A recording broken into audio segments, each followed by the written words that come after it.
교만한 사람이란 사실은 열등감이 있는 사람이고 너무나 불쌍하게 우리가 봐야 될 그럴 사람이 되는 것입니다. 여러분, 교만한 사람이 제일 못 참는 것이 무엇인지 아십니까? 교만한 사람입니다. 어떤 사람이 잘난 체 하면은 아주 기가 막히게 감지해냅니다. 왜 그런지 아십니까? 자기도 그렇게 잘하거든요. 근데 내가 아닌 누가 그런 거 하는 꼴은 못 보겠거든요. 그렇기 때문에 그렇습니다. 만약에 여러분의 마음에 어떤 다른 사람이 교만하다고 뻣뻣하다고 느껴져서 불편하다면 어쩌면 내 마음속에 내가 그 사람을 센스할 수 있는 어떤 감각이 살아서 꿈틀거리고 있기 때문에 내가 하려던 걸 그 사람이 먼저 해서 선수 쳤기 때문에 그래서 불쾌하고 있는지도 모릅니다. 그러나 여러분, 겸손한 사람은 어떤 사람입니까? 겸손한 사람은 약한 사람이 아닙니다. 자기의 존엄성을 짓밟혀도 멍청하게 있는 그런 사람이 아닙니다. 오히려 강하고 성숙하여서 나의 장점과 나의 단점을 볼 뿐 아니라 다른 사람의 장점도 볼 수 있는 사람, 그 사람이 바로 겸손한 사람입니다. 여러분, 그렇다면 어떤 사람이 겸손해지겠습니까? 내 자신을 억지로 낮추는 사람이 겸손해지겠습니까? 그렇지 않습니다. 하나님의 은혜를 충만하게 받아서 그 은혜로 인해서 그 사람의 자기의 열등감이 완전히 치료되고 자신을 볼 뿐 아니라 다른 사람까지도 볼 수 있는, 애정을 가지고 볼 수 있는 그 사람만이 겸손할 수 있다는 사실입니다. 4절에 보면 세 번째 특징이 나타납니다. 겸손한 사람은 자기 주변에 있는 사람을 소중하게 여깁니다. 예수 믿는 사람은 자기 혼자 잘해서 되는 것은 아닙니다. 성경은 분명히 기록되어 있습니다. 교회는 몸이고 우리는 서로 지체가 된다고 말입니다. 우리는 서로 연결되어 있습니다. 그렇기 때문에 겸손한 사람은 다른 지체들을 소중하게 여깁니다. 다른 사람들을 고맙게 여깁니다. 다른 사람들을 사랑합니다. 성경은 이야기합니다. 그리스도의 몸된 교회에는 쓸데없는 지체는 아무도 없다.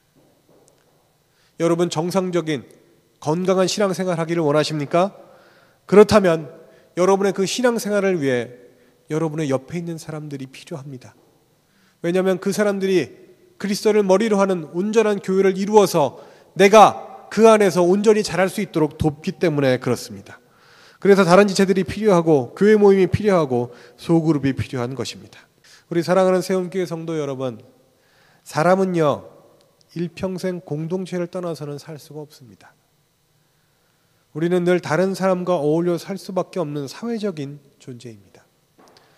여러분, 이것은 사회생활뿐이 아니라 신앙생활도 마찬가지입니다. 저는 하나님 잘 믿어요. 하나님과의 관계는 전혀 문제 없어요. 라고 얘기하시는 분이 여러분 가운데 있으십니까? 여러분, 예수님이 하신 말씀이 기억하십니까? 형제하고 화해하지 않은 상태에서 바치는 제물을 하나님이 기뻐하지 않으신다는 말씀이요. 오히려 그 제물을 놓고 얼른 달려가서 형제하고 화해하고 다시 와서 제물을 드리라고, 하나님께 예배하라고 예수님 말씀하고 계십니다. 다른 사람과 어울려 사는 교회 공동체의 생활이 잘 될 때 우리는 인생에서 기쁨을 느낄 수가 있는 것입니다. 여러분, 이민사회에서 그리스도인들의 생활은 너무 단조롭습니다. 가정, 교회, 직장, 이것이 생활의 거의 대부분입니다. 그런데 그 중에 한 곳에서 갈등을 겪게 되면 우리 인생에서 우리가 기쁨을 느낄 수가 있겠습니까? 사실 우리를 기쁘게 하는 것들은 너무나 많이 있습니다. 여러분, 내가 살아있는 것이 기쁘고 예수님 믿는 것이 기쁘고 그래도 아직 비교적 힘이 있는 것이 기쁘고 그래서 의욕이 있고 그런 것이 기쁘고 사랑하는 가족들이 아직 있어주니 기쁘고 날씨가 좋으니 기쁘고 날씨가 좋아서 뼈마디가 안 쑤시니 기쁘고 옆에 있는 사람들이 그래도 날 사랑해주니 기쁘고 얼마나 기뻐할 것들이 많습니까? 그러나 여러분, 너무나 놀라웠게도 단 한 가지, 어떤 사람과의 관계, 어떤 근심, 어떤 노여움, 어떤 괴로움, 그 하나랑 우리가 느끼고 즐거워하고 행복해야 될 너무나 많은 기쁨들을 우리는 바꾸고 있지는 않습니까? 너무나 하나님이 내게 주신 은혜가 너무나 많이 있는데 그 은혜는 완전히 잊어버리고 내 눈앞에 나타나 내 눈앞에서 아른아른하는 거 하고 있는 어떤 하나의 괴로움, 그 괴로움으로 인해서 내 인생 전체를 괴로움의 바다로 빠치고 있지는 않습니까? 여러분, 이것은 기독교인들도 마찬가지입니다.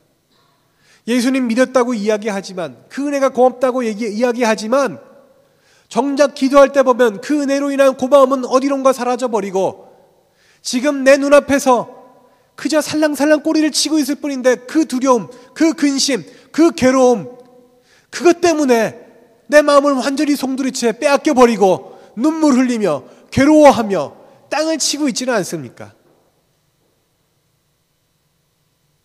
우리 사랑하는 성도 여러분, 여러분들은 기쁨을 찾아다니시는 분입니까? 아니면 불행에 젖어 있는 분이십니까? 만약에 우리가 예수님의 은혜의 의미를 더 깨달을 수 있다면 우리는 그 속에서 그리스도인의 목적은 자기 전시가 아니라 자기 소멸이요, 하나님께 집중하는 것이요, 영광을 하나님께 돌리는 것이라는 사실을 깨달을 수 있게 될 것입니다. 그렇다면 겸손은 우리가 평생 배워야 나갈 과제가 되는 것입니다. 우리 사랑하는 세움교회 성도 여러분, 여러분의 삶 가운데 기쁨이 넘치시기를 간절히 축원합니다.